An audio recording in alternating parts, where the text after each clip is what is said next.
आम्ही या ठिकाणी हर्बल मॉस्किटो बनवलेला आहे.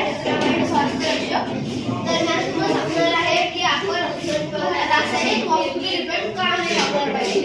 आपल्या भारत देशात पूर्वीपासूनच नैसर्गिक व आयुर्वेदिक पद्धतीने उपचार केले जातात.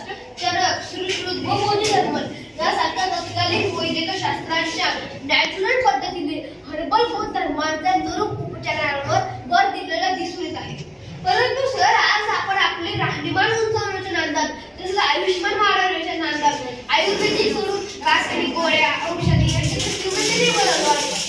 अनेक रोगांची माहिती आपल्या घरातील बनवली. WHO मते काही विकसनशील देशात आरोग्य आणि स्वच्छता यावर सर्वाधिक खर्च होतो. त्यामुळे त्या देशातील 30% अर्थव्यवस्था बाधित होते. हे लक्षात घेणे महत्त्वाचे आहे. तर यातीलच एक महत्त्वाचं कारण म्हणजे डासांपासून संरक्षण होण्याकरिता जवळपास प्रत्येक घरामध्ये रासायनिक मॉस्किटो रिपेलेंट, मच्छर कॉईल, ग्रीन रोलर यासारख्या वस्तू आपण वापरत असतो. पण ज्या डासांसाठी आपण त्याचा उपयोग करतोय त्या डासांमुळे फक्त आज महाराष्ट्रात रुग्णांची संख्या कमी न होता वाढत चाललेली आहे. पण 2022-23 मध्ये फक्त डेंग्यूचे 8,822 तर मलेरियाचे 14,523 तर 2023-24 मध्ये फक्त डेंग्यूचे 19,611 म्हणजे 20 पट तर मलेरियाचे 16,821 म्हणजे 17 पट एवढ्या मोठ्या रुग्णांची नोंद झाली होती. 2014 पासून 2024 पर्यंत मृत्यू दर हा दुपटीने वाढत होता. तर या रासायनिक मॉस्किटो रिपेलेंट मध्ये कोणते घटक असतात? डीट. आणि सर, हे डीट आपल्या शरीरासाठी इतकं भयंकर आहे कारण माझी आई जेव्हा हे रासायनिक मॉस्किटो रिपेलेंट लावायची तेव्हा मला सर्दी व्हायची, माझ्या काकाचे डोळे जळजळ करायला लागायचे. मग मी थोडा रिसर्च केला, नंतर माझ्या लक्षात आले की याच्यामध्ये डीट नावाचा एक हार्मफुल घटक आहे. आणि सर, आता हे जे इन्सेक्टिसाइड हे आपण कशाला वापरतो? गवतावर कीटकनाशक मारण्यासाठी वगैरे. तिच्या साईड का दिलेले ते घातक आहे कारण ते कीटकनाशकांना मारत असतात. म्हणजे हे सांगते हे आपल्याला किती धोकादायक आहे. कारण जेव्हा लहान बाळाचा जन्म झाल्यावर धोत्रे बोलतात तर आपण त्याच्याजवळ हे रासायनिक मॉस्किटो रिपेलेंट लावतो. त्याच्या धुरामुळे ते धोत्रे बोलतात कारण याच्यामध्ये डीट आहे, ट्रान्सल्युथ्रिन आहे, ब्युटानेटेड हायड्रोक्यून आहे, डेटोमॅझेट केरोसिन आहे.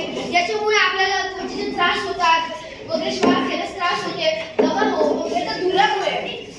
तर आणि सर, काही विकसित देशांनी त्या रासायनिक मॉस्किटो रिपेलेंटवर संशोधन करून त्याला पूर्णतः औषधाला बॅन करण्यात आलेले. एक्झाम्पल कॅनडा सारखे देश. आणि आरोग्य धनसंपदा, आरोग्य हीच आपली खरी संपत्ती आहे हे ध्यानी घेऊन आम्ही बनवलेलं आहे हर्बल मॉस्किटो रिपेलेंट. त्याचं नाव आहे स्वास्थ्य रक्षक. तर या स्वास्थ्य रक्षकामध्ये कोणते घटक घेतलेले आहेत?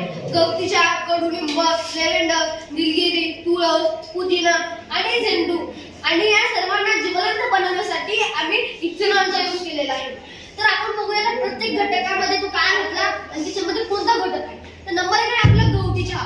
तर गवती चहामध्ये सिट्रोनेला जावा नावाचा घटक आहे. त्या घटकामुळे काय होतं, जो इडिस इजिप्टिका नावाचा जो डास आहे त्या डासामुळे आपल्याला डेंग्यू चिकनगुन्यासारखे आजार होतात. तर त्या डासाला मारण्याचं काम हे सिट्रोनेला जावा करत असतो. नंबर 2 आहे आपलं कडुलिंब. कडुलिंबामध्ये अजेटोरॅक्टा इंडिका नावाचा घटक आहे.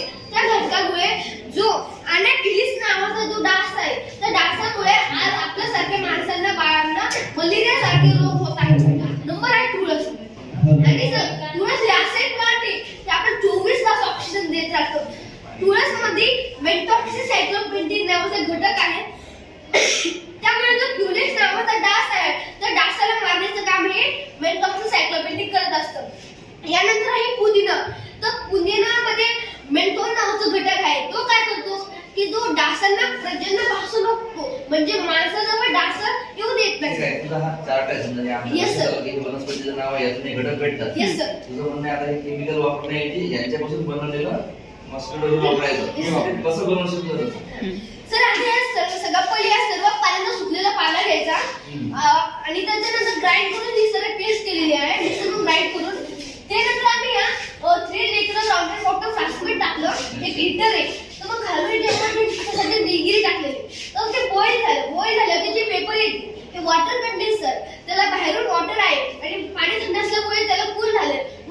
वेपर कन्वर्ट इंटू लिक्विड झालं आणि इथं आपलं क्रूड ऑइल जमा झालं. त्यामध्ये मिक्सचर आहे वॉटर आणि ऑइल. नंतर फ्रॅक्शनल डिस्टिलेशन मेथड ना क्रूड ऑइल मधलं ऑइल वेगळं काढलं. समजा आपण गवती चहा घेतलेला आहे तर गवती चहामध्ये सिट्रोनला घटक असलेला पाहिजे ना ऑइल काढल्यावर. मग ती तपासण्यासाठी आम्ही त्याला प्रयोगशाळेमध्ये दिलं होतं. तर सर हे सर्व प्रयोगशाळेचे अनालिसिस रिपोर्ट आणि हे आम्ही बनवलेलं नॅचरल मॉस्किटो रिपेलंट याच्यामध्ये सर्व घटक टाकलेले आहेत. बनवलं का? Yes, sir. चालेल. हे काय आता सध्या चालू आहे सगळी प्रोसेस बघा. आता हे तिचं आहे. हा, चालू आहे. वेगवेगळे घटक त्यात कलेक्ट केले. Yes, sir. फ्रॅक्शनल डिस्टिलेशन मेथडचं काय आहे? सर ते फ्रॅक्शनल डिस्टिलेशन मध्ये जे ऑइल आणि वॉटर असतं त्यांचं मिक्सचर असतं ना तर त्याच्यामध्ये ऑइल आणि वॉटर वेगवेगळे होतं. फ्रॅक्शनल डिस्टिलेशन सर ते मध्ये मिक्सचर मध्ये पण ते आणू शकले सर आणि सर अनालिसिस रिपोर्ट त्याच्यामध्ये काय होतं बॉइलिंग पॉईंट आपण सुरू केलं जवळपास याचं बॉइलिंग पॉईंट Boiling point कसं असतं बेटा? 200 डिग्री सेल्सिअस आहे. जसं boiling point कमी जास्त ते त्याच्यावर वॉटरचा बॉइलिंग पॉईंट 100 डिग्री सेल्सिअस अगोदर बोलायला लागेल ना वॉटर वेगळं बाजूला वेगळं सेल घातला तर हे या कंपनीला म्हणजे यांना पाठवलं पाहिजे प्रत्येक पाहिजे खरंच ते लेखन नॉलेज जेव्हा आपण स्वास्थ्य आपल्यामध्ये सुगंध जाईल पर्यावरण बनवण्यासाठी लेव्हेंडरचा यूज केलेला आहे.